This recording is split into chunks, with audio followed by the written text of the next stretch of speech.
Selamat pagi.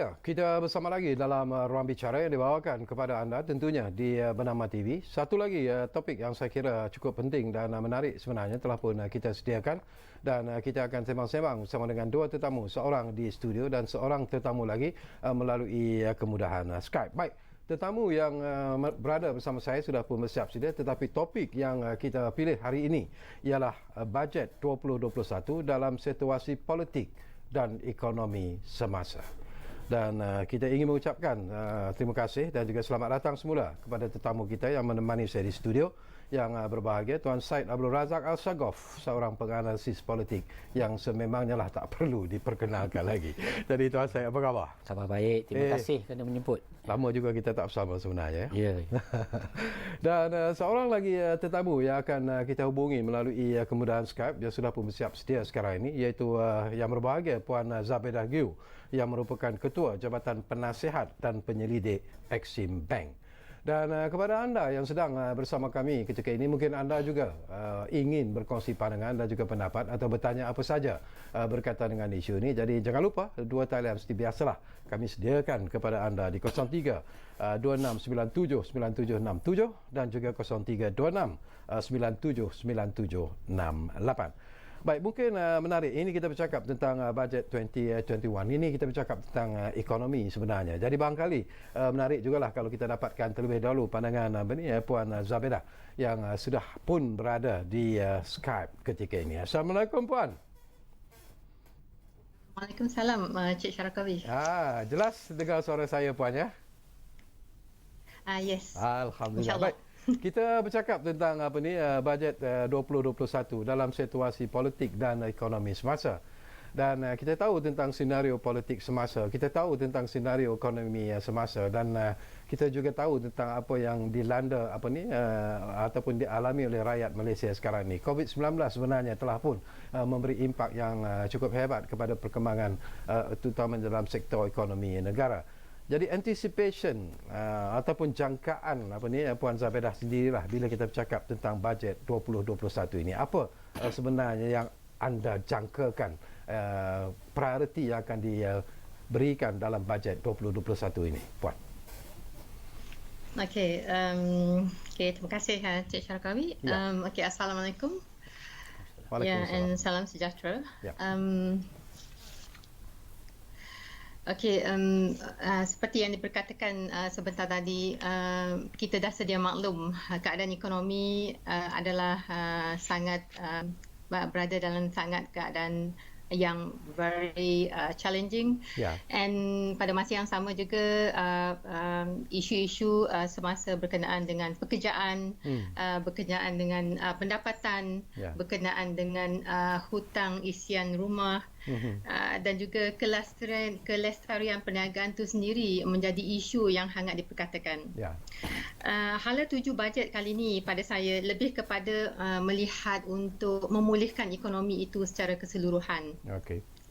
Kestabilan ekonomi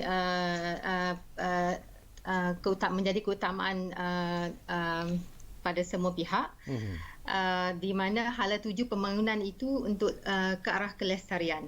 Dia dengan tu perlu mengambil kira pembangunan arah masa hadapan untuk mewujudkan peluang pekerjaan yang lebih mantap, mewujudkan peluang pekerjaan yang lebih berlandaskan teknologi, dan juga mewujudkan peluang pekerjaan yang dapat mengurangkan risiko yang akan memberi impak pada pendapatan bila mana berlaku keadaan yang kita sedang hadapi sekarang ini di masa hadapan. Pada masa yang sama, mewujudkan itu aktiviti ekonomi itu juga mengambil kira yang mana kerajaan telah melancarkan ekonomi digital dan juga ekonomi industry forward itu menjadi, pada saya itu menjadi keutamaan untuk diambil kira. Tambahan lagi juga rakyat juga perlu ahli perniagaan atau pada dasarnya ekonomi itu sendiri perlu mengambil kira model ekonomi yang jelas. Bila mana adaptasi teknologi dalam rantaian bekalan atau contohnya penggunaan artificial intelligence pada sektor pertanian sebagai contoh ya, untuk memantapkan lagi sektor pertanian negara buat masa sekarang ini. Okay. Perkara lagi juga aspirasi ekonomi itu juga perlu pergi ke arah kecemerlangan, di mana ianya mesti disokong dengan penerusan polisi pendidikan yang dah sedia ada. Satu yang saya suka pasal ekonomi Malaysia in particular, kita pengurusan pentadbiran kerajaan menitik beratkan pendidikan rakyat. So kita melahirkan cendekiawan. Adanya rakyat yang mempunyai ilmu yang tinggi, jadi ekonomi itu kena bergerak sejajar dengan model insan yang kita dah sedia ada. So inovasi boleh berlaku dengan cara yang lebih meluas dengan aplikasi teknologi, juga mengambil kira dengan kualiti graduan yang kita ada buat masa ini dan juga ke arah hadapan. Malaysia juga mempraktis ekonomi perdagangan. Jadi ianya pun juga perlu disokong dengan kapasiti pembuatan dan pengeluaran yang cukup dan inovatif untuk menaikkan Malaysia ke tahap kemantangan perindustrian. Jadi penekanan yang sebelum ni untuk aplikasi industry forward, digitalization, ianya memberi peluang ke arah yang lebih tinggi untuk praktis higher value added manufacturing, for example. Di sini saya nampak lebih kepada pencapaian small medium enterprise, untuk menaikkan taraf daripada yang pada peringkat sekarang ke arah yang lebih tinggi.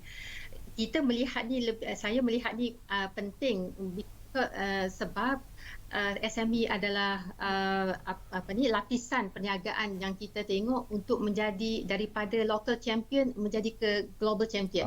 So kita perlu melihat lebih banyak SME berada dapat pergi ke peringkat antarabangsa untuk membantu dan terus melestarikan ekonomi perdagangan Malaysia. Okey, kita akan dapatkan pandangan Puan Zabedah lagi. Jadi Puan jangan ke mana-mana.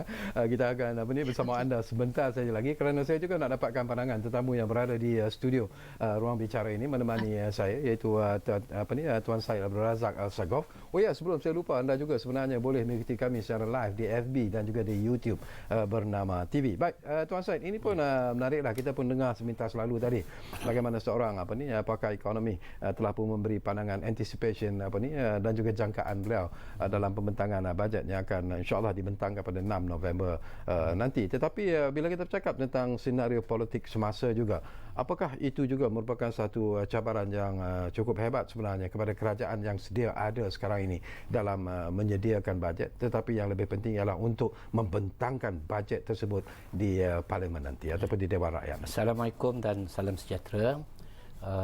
Pertama sekali, sebelum saya mula, saya ingin mengungkap satu kata-kata daripada entrepreneur yang sangat berjaya di dunia.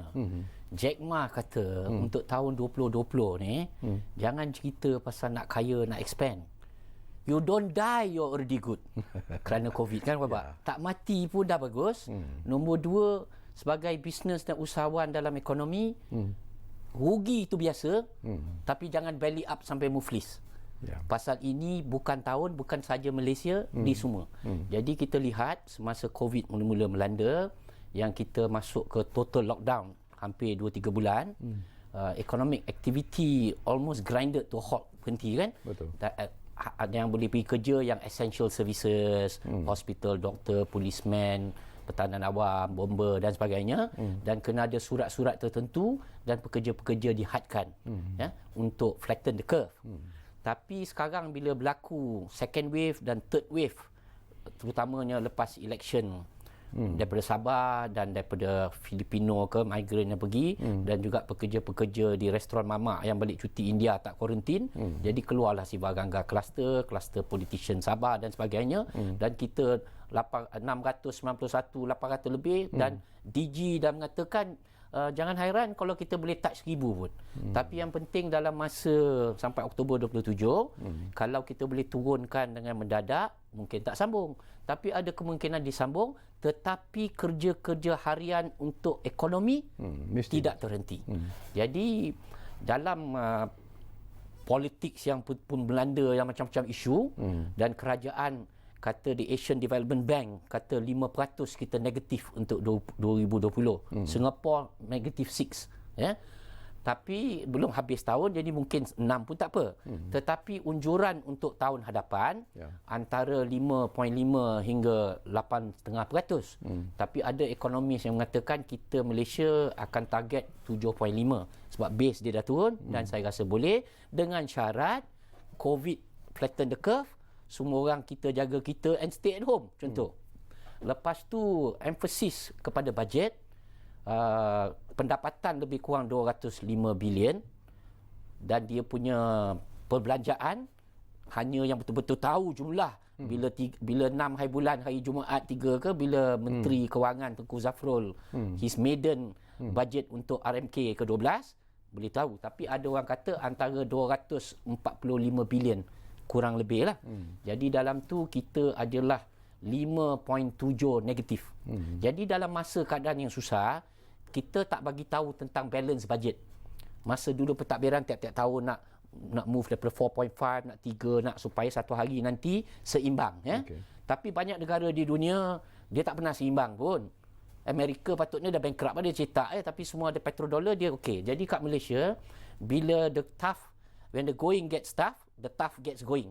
Keadaan yang susah, semua orang kena jati diri, tarik nafas, bekerja lebih kuat dan kerajaan kena bantu terutama sekali dia dalam projek revitalisation, recovery, ya, untuk menjana semula untuk mempertahankan kata workers retention scheme yang dia buat. Lepas tu dia pergi wage subsidy program dalam dia punya penjana, dalam dia punya prihatin yang mula. Saya ingat menteri kata dekat 2.6 bilion, ya. Tapi pasaran saham kita nampak okey, walaupun dia panggil bukan pemasatin atau foreigner bawa keluar hingga Ogos. Report Bank Negara 20.7 bilion, 4.7 bilion US. Tetapi nasib baik kita punya retailer yang pembeli kecil nampak murah.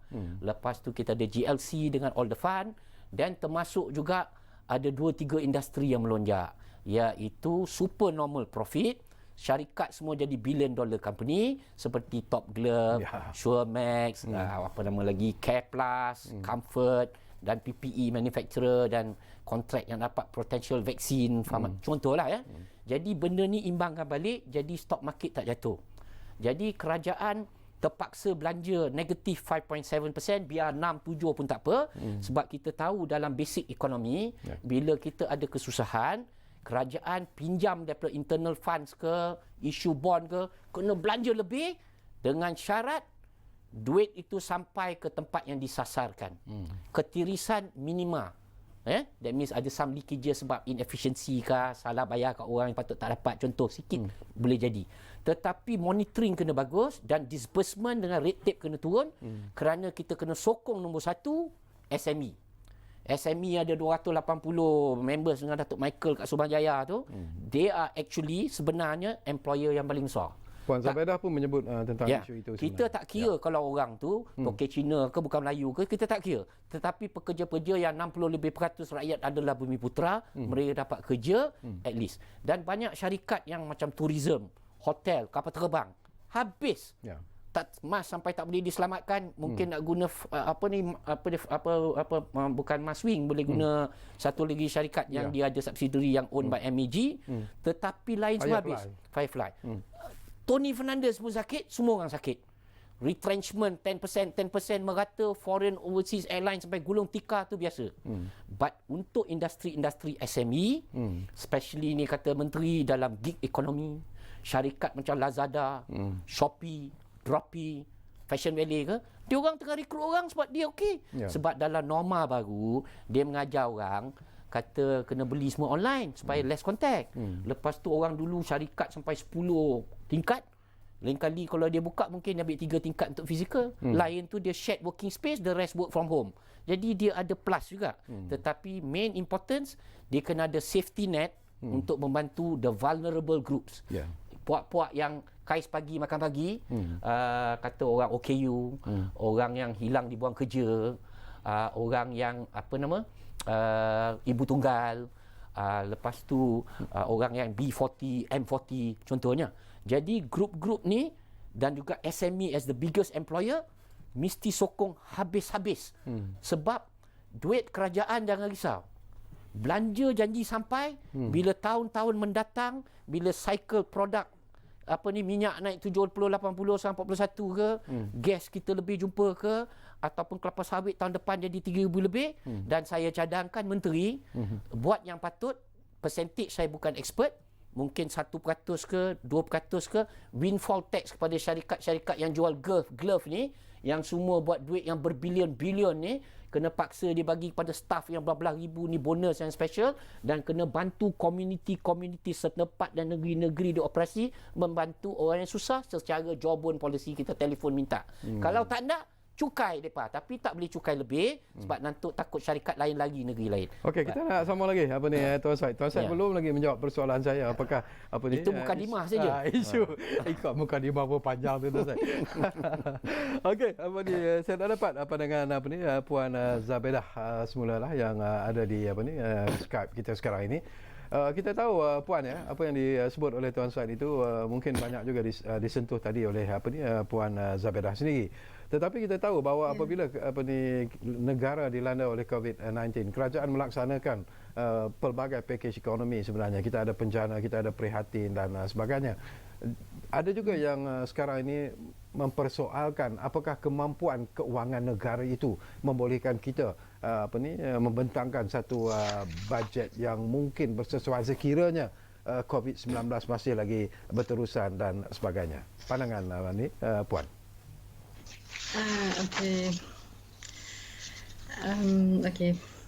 Apa yang berlaku pada masa sekarang Cik Syarkawi dan Tuan Said,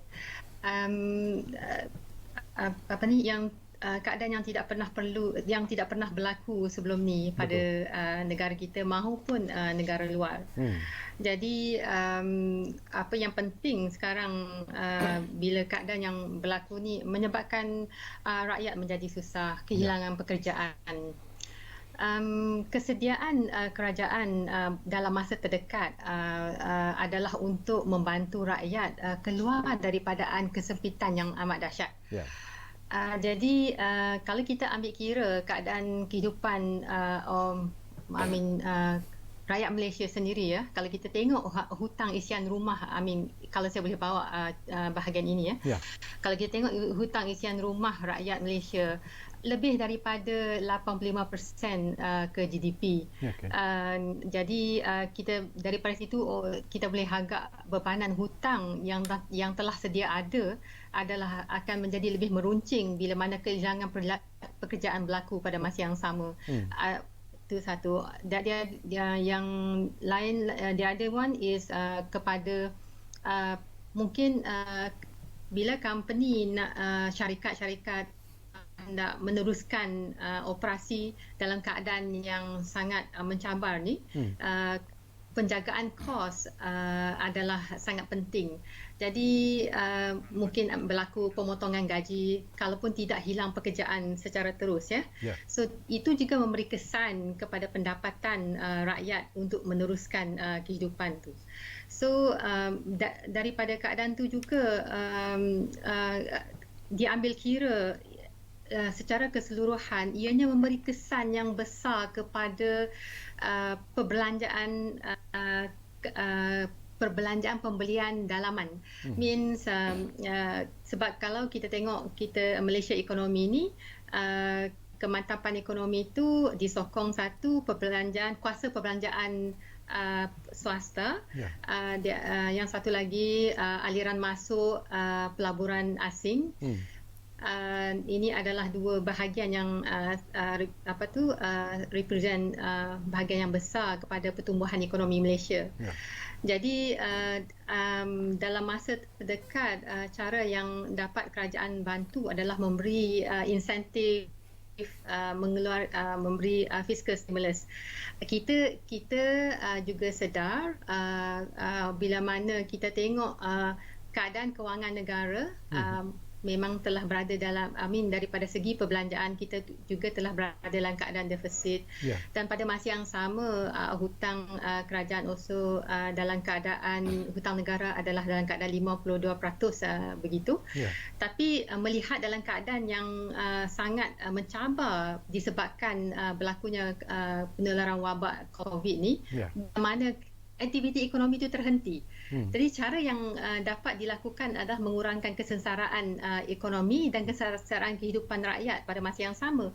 Sebab tu banyak package-package ini dilakukan basically nak mengurangkan kesengsaraan itu dan juga menjanakan aktiviti ekonomi walaupun di tahap minimum.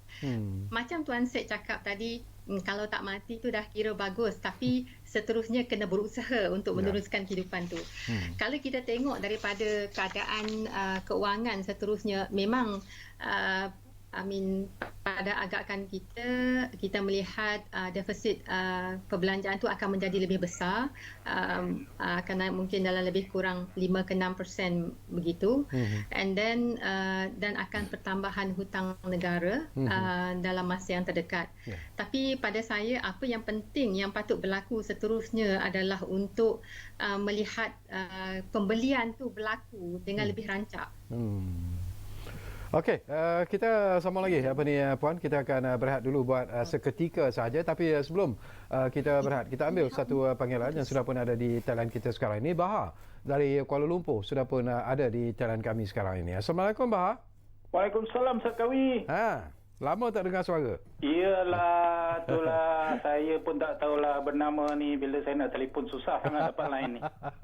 Tambah pula satu line dah di booking oleh yang pakai Skype lah apa benda semua kan. Betul. Tapi tak apalah. Alhamdulillah malam ni saya dapat peluang ni kan. Yang pertama pula tu kan. Biar apa pun terima kasih lah kepada Ruang Bicara kan.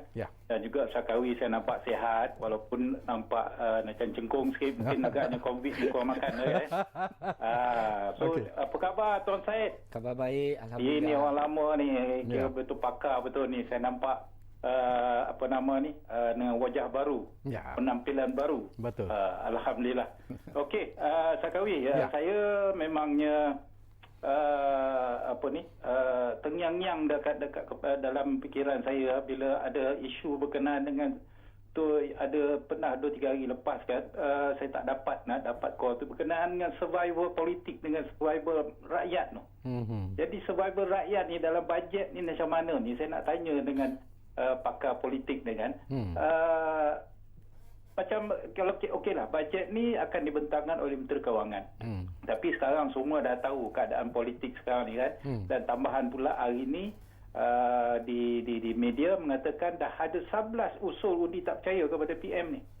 Jadi sekarang ni apa akan jadi kalau pada nak bentang bajet, tu dah bentang bajet, sekali ada usul pula mengatakan dia orang tak luluskan bajet ni. Macam mana nak ada survival rakyat ni? Ataupun apa akan jadi dengan bajet rakyat ni?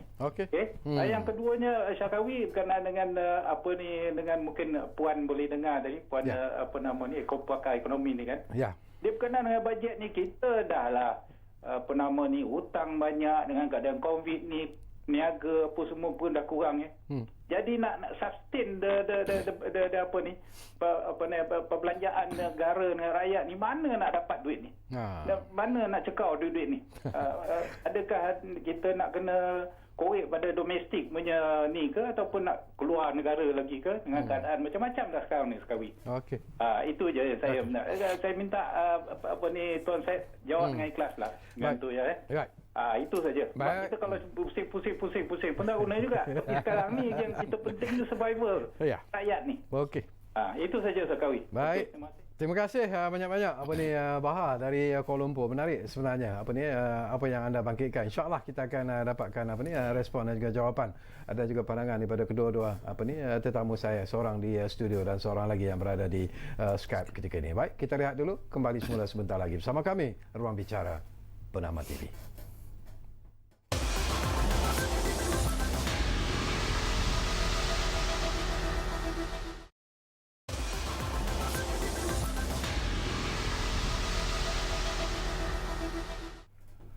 Baiklah, kita kembali semula ke ruang bicara ini. Masih lagi bercakap tentang bajet 2021 dalam situasi politik dan ekonomi semasa. Tadi pun Tuan Syed belum lagi menjawab persoalan saya berkaitan dengan apa yang akan berlaku sekiranya ada satu lagi political development yang mungkin dijangkakan tetapi mungkin juga akan mengakibatkan bajet 2021 ini tercabar. Jadi pun persoalan yang sama dibangkitkan oleh Bahar dari biar saya Kuala jawab Lumpur. soalan Cik Bahar lah. Sebab Silakan. mungkin Ya. Cik Bahar kata kalau pada November 6 hari bulan hari Jumaat bila dibentang, hari itu juga dibangkang. Tidak. Hari itu hanyalah hari Pembentangan pembentangan. bajet. Sementara nak menunggu bentang dan selepas adalah pelbagai expert panel-panel dengan bank dengan semua komen macam-macam lah. Okey. Lepas tu bila parlimen bersidang pada November 12 kalau tak salah saya, dan bila pengundian dia macam-macam bil nanti keluar. Jadi pengundian untuk bajet itu dia akan undi untuk lulus atau tidak pada 23 hari bulan kata. 23 atau 26 Ya. 23 saya. Jadi bila undi sekarang ni kata dia tadi ada 11 orang daripada Tunku Razali ke Dr. Mahathir dengan ramai yang amanah ke semua dah keluar untuk mohon supaya vote of confidence atau untuk menguji keabsahan ataupun legality or validity of the government of Tun Mahathir Perikatan Nasional lah. Ya. Jadi Tunku Razali dulu pun kata dia kan ada suap menyurat yang kata dia tak naikkan dan speaker yang pernah kerja dengan saya sama sebagai board director 2009 saya kenal dia, lawyer yang hebat. Dia kata benda tu kena last sebab government matter. Naik dulu. Jadi banyak lawyer hentam dia lah mengatakan yang sebenarnya benda of public interest patut jalan ke depan. Dia pula menjawab kata kena melalui satu menteri yang usul sebagai kerajaan buat jalan. Siapa betul siapa salah bukan saya nak komen lah, walaupun saya ada pendapat saya. Jadi kalaulah kata surat-surat tu naik untuk jadi kata orang one of the item untuk vote of no confidence, kadang-kadang mesyuarat bila kerajaan semua bila sampai, sebelum sampai kat dia dah habis dah hari bulan tu. Ataupun tinggal lagi 2 jam ada seorang tu bercakap 3 jam filibuster supaya benda tu tak naik. Tapi pada saya ini ada situasi yang unik sebab bila undi untuk luluskan bajet itu, pendapat saya sebagus manalah bajet, sebesar manalah Ministry of Finance dan Penerangan cari dan kita tahu memang bagus, puak-puak pembangkang yang tidak setuju dengan kerajaan Tan Sri Muhyiddin dia akan bangkang. Jadi kalau pihak Tan Sri Muhyiddin dengan Perikatan Nasional kerajaan dia ada tak dapat menang lulus bil itu, maka itulah vote of confidence. Kerajaan akan tumbang. Walaupun tak ada vote on him, your bill tak lulus and this is the budget.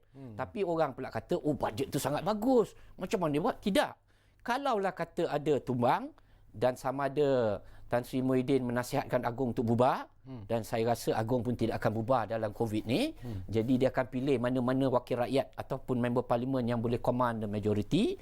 Mungkin orang kata Anwar Ibrahim, orang kata Kuli, contoh Jadi kita tak tahu, itu permainan mereka. Tapi bila benda ni sampai, setakat kerajaan baru dengan menteri baru dengan tweet sikit, perbendaharaan dengan pegawai kerajaan sementara dulu tak ada kerajaan interim pun benda semua jalan. Jadi sesiapa ambil dia akan ambil 90%, dia akan tukar mana dia ada. Benda tu framework semua dah ready, hanya tambah ke channel sikit, bajet akan keluar. Tak ada masalah. Tetapi untuk rakyat marhin kita ni secara politik, kita ni dah resah lah. Pasal majoriti yang ada tu sebenarnya macam tebal pisau cukur. Orang kata razor thin. Jadi once and for all, kena selesaikan masalah sama ada majoriti atau tak ada. Kena buat pilihan siapa akan jadi kerajaan, sama ada remain dengan Tan Sri Muhyiddin atau dengan mana yang baru, supaya kita boleh move on, sebab negara tengah dilandai oleh pandemik COVID yang tak pernah berlaku.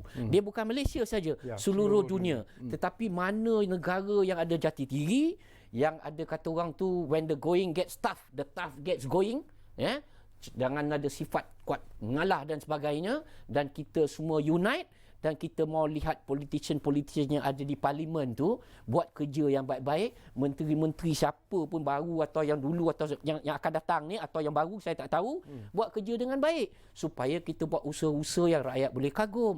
jangan keluar statement yang bodoh-bodoh dengan merugikan rakyat. Saya tak nak sebutlah, kalau saya nak komen saya takut kena ban program ni kan. Jadi saya hanya respect Tuan Syarkawi. Jadi buat kerja dengan baik sebab rakyat nak buat. Saya quote ada kita punya ayahanda Rani Kulub yang joker tu, yang banyak cincin tu. Kan dia kata kalau jadi YB bila nak undi tampak muka. Bila dah dapat undi, telefon kali pertama dapat, kali kedua dah tak jawab. Tak tu kan. Jadi jangan sampai macam tu. Buat kerja dengan baik. Pasal rata-rata rakyat yang susah, yang banyak yang kerja hilang, 750,000 dah confirm.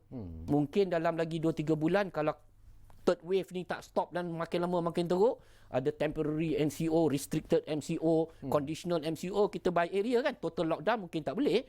Tapi maksudnya kalau out of control dan kita tak semua buat, kita jaga kita and stay at home dan bersih tangan dengan buat unnecessary meeting ni, nanti dia akan janamkan ekonomi. Dan pada masa tu kita kena tengok ada negara-negara yang manage dengan well, dia cepat naik, dan kita ni lagi terkebelakang. Okey. Kita ambil satu lagi panggilan. Ridwan dari Pulau Pinang ada di talian kita sekarang ni. Assalamualaikum Ridwan. Ya, Waalaikumsalam. Ya. Assalamualaikum Cik Syarkawi dan ahli panel. Waalaikumsalam. Okey, soalan saya yang pertama mengenai ekonomi juga. Okey, saya terang sikit ya. Mengenai defisit fiskal 4% tahun depan lah. Okey. Satu yang mengenai defisit fiskal. Kemudian hutang negara dalam 815 bilion dan dorongan liability kerajaan RM1.2 trilion minta alih diterangkan dalam hal ini. Yang kedua mengenai politiknya. Yang mana kita akan dahulukan dalam bajet? Politik ataupun ekonomi semasa kita nak selesaikan masalah ini. Sekian, terima kasih. Minta alih panel ulat dalam ini. Sekian, terima kasih. Wassalam. Terima kasih banyak-banyak Ridwan dari Pulau Pinang. Kita cuba hubungi Puan Zabedah Giu, iaitu Ketua Jabatan Penasihat dan Penyelidik Exim Bank. Harap-harap dia sudah pun dapat mendengar suara saya. Jadi Zabedah, dapat dengar? Ya, saya. Okey. Ya. Tadi terputus, anda tak dapat mendengar suara saya. Jadi itu komen-komen pandangan-pandangan daripada pemanggil tadi. Puan Zabedah dapat dengar tadi? Tidak, ya. Yang pertama tadi tidak dapat dengar. Okey. Yang pertama tadi dia agak bimbang sedikitlah dengan situasi ekonomi negara, hutang negara yang dikatakan agak besar dan sebagainya. Dia menggunakan satu bahasa yang cukup mudah lah. Dia kata manalah kerajaan nak dapat duit sebenarnya untuk menyediakan satu bajet 2021 yang mungkin boleh menggembirakan rakyat. I see. Okey. Kalau saya boleh sambung balik apa yang saya kata sebelum talian terputus ya. Keadaan hutang negara ya memang kita dah dalam lebih kurang dalam 50% daripada GDP kan. So dalam keadaan yang kita bila mana kerajaan menambahkan lagi perbelanjaan untuk menjana balik ekonomi, kita juga melihat akan berlaku pertambahan hutang, akan berlaku kenaikan pertambahan hutang itu sendiri. Mungkin daripada yang kita lihat akan melebihi 55% daripada GDP itu. Tapi apa yang saya dapat katakan sekarang, usaha untuk membangunkan ekonomi itu adalah tidak mudah dalam keadaan yang sangat mencabar ini. Tapi apa yang saya suka nak utarakan atau kedepankan dalam bahagian ini adalah melihat Malaysia sendiri sebagai sebahagian daripada negara ASEAN ya. Kalau kita tengok kedudukan Malaysia sebagai sebuah negara yang bagus daripada segi ekonominya, kita ni kalau tengok daripada perspektif pelabur asing ya, indikator atau faktor-faktor yang mungkin menjadi kesukaan atau favorite for decision making untuk pelabur asing masuk ke Malaysia, kita boleh tengok daripada segi kita punya polisi untuk FDI itu sendiri. Itu something yang kita nampak lebih agak kompetitif dibandingkan dengan yang lain.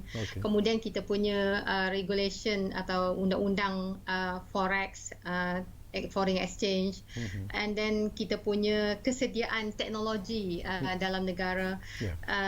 infrastruktur ini adalah kelebihan Malaysia dibandingkan dengan negara ASEAN yang lain untuk menjadi favorite destinasi pelabur asing untuk masuk. Bahagian untuk lebih mendapat mantapkan aliran masuk pelabur asing ke Malaysia ni, bahagian kesediaan untuk menerima konsistensi dalam policy making untuk membawa ekonomi ke hadapan tu kena berlaku dengan secara berterusan. Kalau kita tengok daripada keadaan kedudukan kita punya aliran masuk pelabur asing ke Malaysia, kadar kenaikan pelabur asing telah mengalami penurunan bermula daripada tahun 2016 lagi. Dan keadaan penurunan tu berlaku dengan lebih drastik bila keadaan ekonomi dilanda dengan penularan COVID. So apa yang patut berlaku seterusnya kita kena pentadbiran tu kena lebih stabil untuk memberi keyakinan pada pelabur asing bahawa Malaysia ini adalah destinasi pelaburan yang baik dan kita adalah friendly kepada investor yang masuk ke dalam negara And then lagi satu juga yang saya juga nak sebut di sini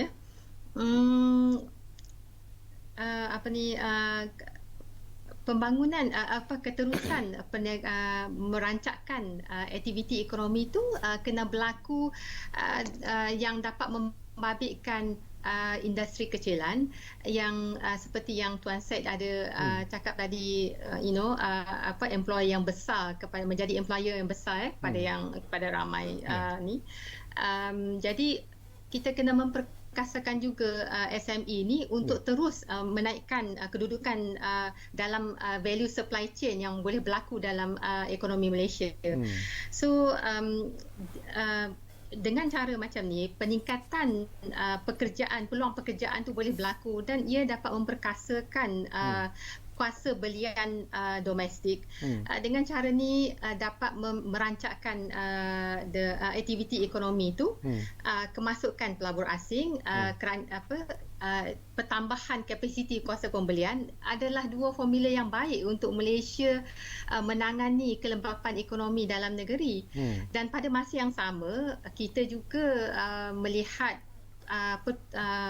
pembaik pulihan ekonomi luar untuk supaya kita punya aktiviti ekspor dapat menjadi lebih baik. Okey, Puan Zabaidah, saya juga sebelum saya pergi kepada Tuan Syed nak dapat pandangan Puan secara ikhlas. Kalau kita lihat penekanan kerajaan dalam sektor digital economy, begitu juga dengan gig economy dan sebagainya, apakah anda melihat bahawa apa yang dilakukan oleh kerajaan sekarang berada di landasan yang betul dan ini mungkin akan memberikan satu dimensi yang lebih menarik sebenarnya dalam sektor ekonomi negara secara keseluruhannya nanti, terutamanya untuk tahun hadapan? Okey, pentadbiran ekonomi sudah pun melancarkan industri forward dan industri digital, digital ekonomi sebelum COVID lagi kan. Jadi apa yang patut berlaku adalah penerusan polisi dan penambahbaikan polisi untuk memberi sokongan penggunaan industri development of industry forward ni dan penggunaan digitalization dalam ekonomi itu sendiri. Pada saya negara lain juga menggunakan approach yang sama untuk membaik pulih ekonomi dengan lebih meluas. Jadi Malaysia tak boleh ketinggalan dalam bahagian ini untuk memantapkan ekonomi kita bila kita masuk ke dalam tahun 2021. Okey, kita nampakkan pandangan anda nanti kemudian Puan Zabaidah. Saya nak dapatkan pandangan Tuan Syed lah. Walaupun ini lagi satu isu politik yang disentuh oleh Ridwan dan juga Bahar tadi. Itu tentang mana yang lebih penting sebenarnya bila kita bercakap tentang bajet 2021 ini. Apakah politik jauh lebih penting daripada perkembangan ekonomi? Itu persoalan yang menarik apa yang berlaku sekarang ini. Bila kita bercakap sebagai portfolio Menteri Kewangan, seorang ahli banker yang bukan ada parti, jadi emphasis on the budget memang untuk ekonomi negara. Dengan emphasis expansionary budget, deficit budget of course, tentunya 5.7 or something, dengan emphasis terutamanya kepada job retention, wage subsidy, creation of new jobs in which sector. Pasal ada setengah sektor-sektor memang tak boleh selamatkan. Jadi sektor-sektor is the digital economy, gig, the halal industry, sebab Malaysian halal, dia bukan saja halal, dia halal toyiban, which means the toyiban is the good manufacturing practices of that part. Dan kita tengok kawan ke yang buat roti canai ke roti bom ke apa benda, it can be a Chinese whatever, but they got halal certificate, exported all over the world. Kalau kita rasa nak makan roti canai kan, just vomit. Lepas tu kita kena cerita sebab the sukuk, sebab Islamic finance kita big issuer. Singapore nak try to catch up, Abu Dhabi, Dubai pun try, tapi kita market leader, jangan hilang the lead. Whatever incentive to promote sukuk must be there to protect, and at the same time safety net untuk M40, B40, petani, nelayan must be carry on. Dan saya dapat kata khabar berita ada artikel yang mengatakan yang wage subsidi itu dia extend sampai Disember. Tapi bila moratorium ni pasal sekarang dah habis, tapi kalau COVID melanda lagi dan orang hilang kerja, dia patut fikir satu cara di mana kerajaan kena bantu. Sebab sebenarnya dia bukan duit kerajaan. Hanya bank-bank yang tiap-tiap 3 bulan 1 lebih bilion, dia rugi sebilion, nanti 3 bilion lagi. Tapi Tuan Syed belum lagi menjawab persoalan saya yang... Dari segi mana lebih penting? Jadi as the budget is concerned, rakyat lebih penting. Tapi kalau pejabat Perdana Menteri dan semua menteri-menteri yang tengah panas dia, dia rasa dia nak selamat diri dia, itu belakang kira. Rakyat mesti tahu yang bajet itu memang nak bantu mereka, dan penyelesaian politik ini tak boleh stalemate atau deadlock.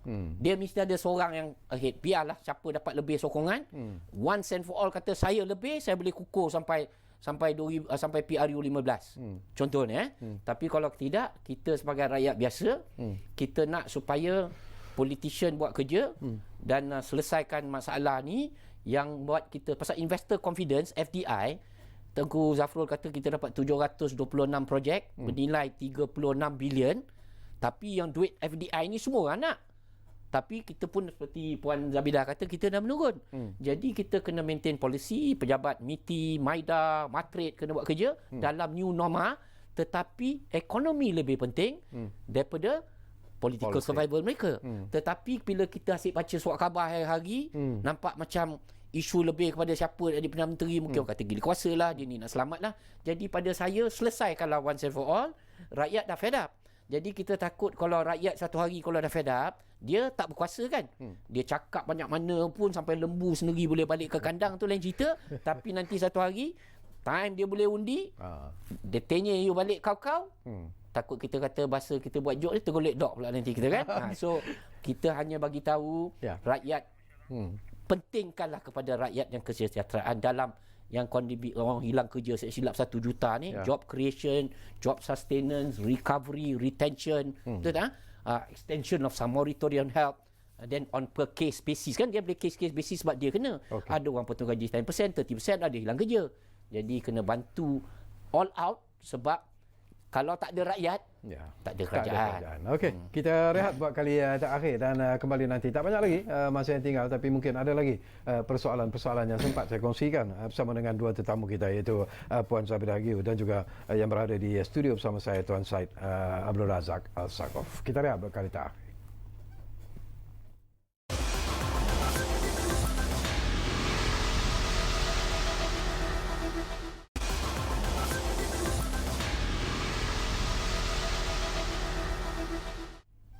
Baik, kita di penghujung ruang bicara sebenarnya. Tak banyak lagi masa yang tinggal.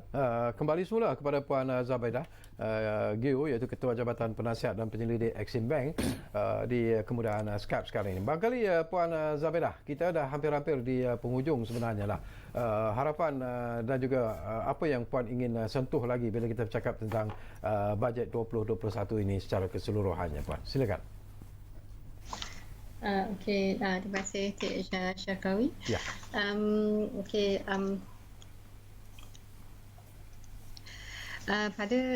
pada saya lah ya, macam daripada bajet harapan saya lah untuk bajet 20 tahun 2021 ni, saya sedar kita memang dalam keadaan yang genting, perbelanjaan kerajaan juga telah meningkat dengan banyak untuk memulihkan balik ekonomi dalam masa terdekat. And then dan kita dalam keadaan sekarang isu vaksin kita masih lagi belum dapat keputusan sama ada kita akan dapat vaksin pada penggal akhir tahun ini atau ia akan terus isu vaksin ni masih belum dapat selesai bila mana kita masuk tahun 2021. Sebab kalau isu vaksin ni belum selesai, maka kita akan melangkah ke tahun 2021 dengan masalah COVID masih lagi bersama dengan kita. So bahagian normal baharu dalam menjalani ekonomi dan juga menjalani kehidupan harian menjadi sesuatu yang semua orang kena observe, kena praktis. Keadaan itu juga akan menyebabkan operasi syarikat akan berubah daripada segi kos perjalanan syarikat tu sendiri, and macam mana nak terus menjalankan perniagaan dalam keadaan yang sangat mencabar, dan banyak lagi isu yang akan yang mana kita ada pada tahun 2020 ini juga akan mengikut kita terus ke dalam tahun 2021. Apa yang akan saya boleh katakan juga cuma dengan informasi yang lebih jelas, penyebaran informasi yang berterusan membuatkan rakyat lebih sedar dan lebih arif untuk mengikut peraturan yang telah ditetapkan dan sentiasa diingatkan. Dan keadaan yang sama juga apa yang saya boleh tengok, apa yang juga dalam bajet tu, saya mengharapkan konsistensi dalam meneruskan economic policy itu sendiri. Kita dah pentadbiran dah komit untuk memajukan ekonomi menerusi industry forward. Jadi benda ni kena terus berlaku, sebab itu bila kita buat pelancaran industri forward ni bukan sahaja untuk ekonomi domestik, tapi juga untuk melihat pelabur, melihat Malaysia sebagai tempat yang lebih kompetitif, tempat yang lebih bagus dan baik untuk mereka meletakkan operasi bisnes mereka di Malaysia dalam banyak-banyak negara yang lain, ya. And lagi satu, saya juga mengharapkan digitalization tu juga, infrastruktur untuk keterusan digitalization ni terus menerus menjadi benda yang sentiasa dalam pentadbiran kerajaan untuk melihat ia terus berkembang, dan seterusnya liputan digitalization itu juga pergi ke serata negara untuk meninggikan tahap kebolehan rakyat, perniagaan dan juga ekonomi itu menjadi berdaya saing. Satu lagi juga yang saya harapkan atau yang saya boleh nampak untuk tengok ekonomi negara berada dalam keadaan baik, lebihkan fiscal allocation dan resources untuk R&D, macam dalam perubatan dan penjagaan kesihatan, sektor pertanian pada masa yang sama, dan industri pembuatan. That mean kita ada graduan yang graduan tahap daripada institusi pengajian tinggi. Apa yang patut berlaku khususnya daripada pelaburan dalam pendidikan ni, saya melihat penggunaan inovasi daripada kualiti graduate ni untuk meneruskan menjana aktiviti ekonomi yang lebih mampan. So daripada situ, allocation of fiscal dan resources untuk R&D ni perlu berlaku berterusan, dan penambah baik pulihan dalam kita punya R&D ni akan membuatkan negara kita lebih inovatif dalam mencatat ekonomi yang lebih lestari lah. Okey. Sebelum kita berpisah Puan Zabedah, sebelum saya dapatkan pandangan Tuan Syed, ini saya nak tanya soalan yang sensitif, tetapi sebagai seorang pakar ekonomi, apakah kalau ini kalau berlaku pertukaran kerajaan di saat-saat ini atau dalam dalam masa yang singkat ini, apakah itu akan memberi impak juga sebenarnya kepada persediaan ataupun kepada bajet 2021 itu dari kacamata pakar ekonomi? Memang soalan yang cukup mat. memang Okey. Soalannya agak mencabar ya. Tapi again saya harap ini apa yang Cik Syarkawi cakap tadi tu ini cuma untuk perbincangan sahajalah ya. Pada saya lah keadaan ekonomi negara memang berada dalam keadaan genting dalam bila mana suasana COVID ni masih lagi berterusan. Kita setiap hari kita dengar berita pasal bagaimana Kementerian Kesihatan terpaksa kesediaan Kementerian Kesihatan tu ya untuk terus memantau dan mengawal penularan COVID ni, wabak ni untuk memberi kestabilan dan keyakinan supaya rakyat dan perniagaan dapat meneruskan aktiviti ekonomi dalam norma baru. So daripada keadaan itu sendiri nampak betapa beratnya dugaan yang dihadapi dalam keadaan sekarang ni. So pada saya kalaulah ni apa yang kita cakap tadi tu, saya rasa penerusan pentadbiran untuk memulih ekonomi tu kena berlaku. Tak kira dalam apa keadaan sekalipun, sebab ekonomi is meletakkan value negara kita ni bila orang para pelabur melihat Malaysia kan. So kerancakan ekonomi tu kena berlaku lah walaupun apa pun berlaku, walaupun apa pun terjadi dalam background kita punya politik ni. Lagi satu, mewujudkan kestabilan ekonomi untuk memantapkan keyakinan pelabur untuk terus memasuki pasaran kita. Ini pun saya lihat penting walau apa pun berlaku di senario politik tu. Mungkin Tuan Syed akan ada idea lebih baik bahagian ni lah.